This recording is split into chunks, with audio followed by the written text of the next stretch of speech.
Ozone layer का whole बंद हो गया या फिर भर गया है, ये न्यूज़ तो आपने सुना ही होगा।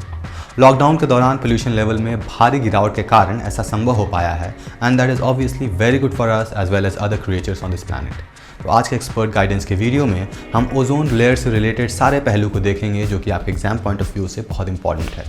So today's agenda would be, सबसे पहले हम जानेंगे ओजोन लेयर होता क्या है, इसका काम क्या है, ओजोन लेयर्स में क्या क्या प्रॉब्लम हुई पास्ट में और इन प्रॉब्लम्स के लिए ग्लोबल लेवल पर क्या क्या स्टेप्स लिए गए हैं end of course what were the significance of दो स्टेप्स एंड फाइनली लॉकडाउन की वजह से इस पर क्या इम्पैक्ट हुआ है। So let's start with the very basic and let's know what is ozone. तो ओजोन ऑक्सीजन का ही एक रूप होता है। ऑक्सीजन में 2 एटम होते हैं और उसे हम केमिकल लैंग्वेज या फिर केमिकल फार्मूला O2 संकेत से लिखते हैं। ओजोन में ऑक्सीजन के 3 एटम होते हैं और केमिकल फार्मूला उसका O3 होता है। ओजोन ऑक्सीजन का ही एक रूप होता है लेकिन उनके कैरेक्टरिस्टिक एक दूसरे से बहुत अलग है। ओजोन तीखी गंध वाली नीले रंग की गैस है। ओजोन विषैली गैस है जो कि साथ के साथ फेफड़ों तक पहुंचने तक अजीब तरह की बेचैनी पैदा कर सकती है। तो होता क्या है, सूर्य का प्रकाश वायुमंडल के विभिन्न स्तरों को पार करके हम तक पहुंचता है। इस प्रकाश में कई तरह के तरंगे होती हैं लेकिन सभी हम तक नहीं पहुंच पाती हैं। वायुमंडल के विभिन्न हिस्सों में उन्हें रोक लिया जाता है। अब ओजोन गैस वायुमंडल के समतापमंडल दैट इज स्ट्रेटोस्फीयर नामक हिस्से में बनती है। पृथ्वी के वायुमंडल के विभिन्न हिस्सों में बांटा गया है। पृथ्वी की सतह से 10 किलोमीटर से 50 किलोमीटर तक के हिस्से को स्ट्रेटोस्फीयर कहते हैं। इसे समतापमंडल इसलिए कहते हैं क्योंकि इस पूरे हिस्से में तापमान एक समान रहता है, जो कि नाम से ही क्लियर है, समताप यानी कि इवन टेम्परेचर। अब ज्योग्राफी के एटमॉस्फेयर चैप्टर में आपने अलग अलग लेयर्स के बारे में पढ़ा ही होगा, तो मैं यहाँ पर एटमॉस्फेयर के अलग अलग लेयर डिस्कस नहीं करूँगा। Still if you wish me to make video on this, as usual write down in the comment box. समताप मंडल में ओजोन के अलावा और भी गैसेस होती हैं। ओजोन किसी परत या फिर लेयर के रूप में नहीं पाई जाती, बल्कि स्वतंत्र रूप से समताप मंडल के 10 से 50 किलोमीटर ऊंचाई के रेंज में अवेलेबल होती है। ओजोन के बनने की प्रक्रिया भी काफ़ी रोचक है। सूर्य से पृथ्वी तक ऊर्जा इलेक्ट्रोमैग्नेटिक फील्ड के जरिए पहुंचती है। उसमें अलग अलग वेवलेंथ की किरणें होती हैं, यानी कि प्रकाश के अलावा और भी बहुत तरीके की किरणें होती हैं, जैसे कि पैराबैग्नी या फिर ultraviolet rays, infrared, alpha rays, gamma rays, radio rays और भी बहुत तरीके होती हैं जिनकी लंबाई के आधार पर इनको विभिन्न समूहों में बांटा गया है। स्ट्रेटोस्फीयर में ओजोन गैस अल्ट्रावायलेट किरणों के कारण ही बनती है। अब देखते हैं इन अल्ट्रावायलेट रेज से ओजोन बनती कैसे है और ओजोन कैसे अल्ट्रावायलेट रेज को धरती तक आने से रोकती है। तो सूर्य के प्रकाश के साथ आने वाली अल्ट्रावायलेट तरंगे, जिनकी तरंग की लंबाई 242 नैनोमीटर से कम होती है, समताप मंडल में ऑक्सीजन को जोड़कर वो ऑक्सीजन बनाती है। ये होता ऐसे है कि ऑक्सीजन का एक atom plus a molecule of oxygen in presence of ultraviolet rays forms 1 ozone atoms. इस तरह से ओजोन लगातार बनती रहती है। चूँकि इन अल्ट्रावायलेट तरंगों की ऊर्जा ओजोन बनाने में खर्च हो जाती है, इसलिए इन कम तरंग वाली लंबाई पैराबैग्नी किरणों की घातकता को कम कर देती है। तो इस प्रक्रिया से बनी ओजोन सूर्य के प्रकाश के साथ आने वाले उन पैराबैग्नी तरंगों को सोख लेती है, जिनकी तरंग की लंबाई 242 से 290 नैनोमीटर तक होती है। अब होता ये है कि इन पैराबैग्नी किरणों को सोख कर ओजोन टूटकर ऑक्सीजन बनाता है, यानी कि अब ये प्रोसेस रिवर्स हो रहा है।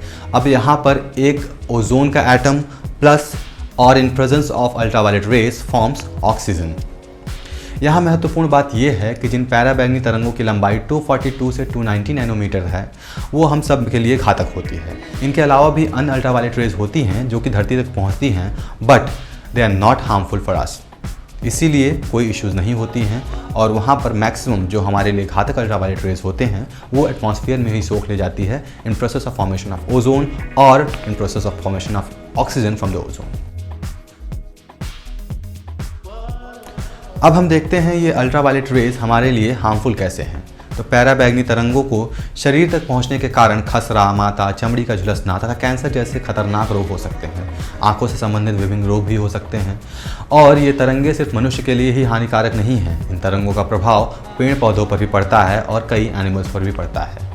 पिछले कुछ वर्षों से हम सभी पढ़ रहे हैं कि अंटार्कटिका के ऊपर ओजोन परत में छेद पड़ गया है। एक बार फिर मैं यहाँ बताना चाहता हूँ कि परत यानी कि दूध पर मलाई जैसा नहीं होता है। ये पूरे 10 से 50 किलोमीटर रेंज के स्ट्रेटोस्फीयर में ओजोन गैस अवेलेबल होता है और यहाँ पर छेद का मतलब है कि उनका सैचुरेशन या फिर अमाउंट ऑफ ओजोन लेयर कम हो गया है वहाँ पर, इसी की वजह से वहाँ पर छेद पड़ गया है। समताप मंडल में ओजोन की मात्रा के कम होने के कई कारण बताए गए हैं। इनमें से एक प्रमुख कारण है CFC नामक रसायन का बहुत ज़्यादा उपयोग होना। CFC यानी कि क्लोरोफ्लोरोकार्बन नामक रसायन का उपयोग फ्रिज के गैस बनाने, पेंट बनाने, फोम तथा कीटनाशकों के निर्माण आदि में किया जाता है। यह CFC नामक रसायन, जिसमें क्लोरीन गैस भी होती है, वायुमंडल में लंबे समय तक बना रहता है और पैराबैंगनी तरंगों के संपर्क में आने पर क्लोरीन के परमाणु वायुमंडल में छोड़ देता है। अब यह क्लोरीन ओजोन से क्रिया करके क्लोरीन मोनोऑक्साइड और ऑक्सीजन बनाती है, जिसके कारण ओजोन खत्म हो जाता है। अब इस प्रॉब्लम को देखते हुए दुनिया भर के देश चिंतित थे और कुछ सॉल्यूशन निकालना चाहते थे।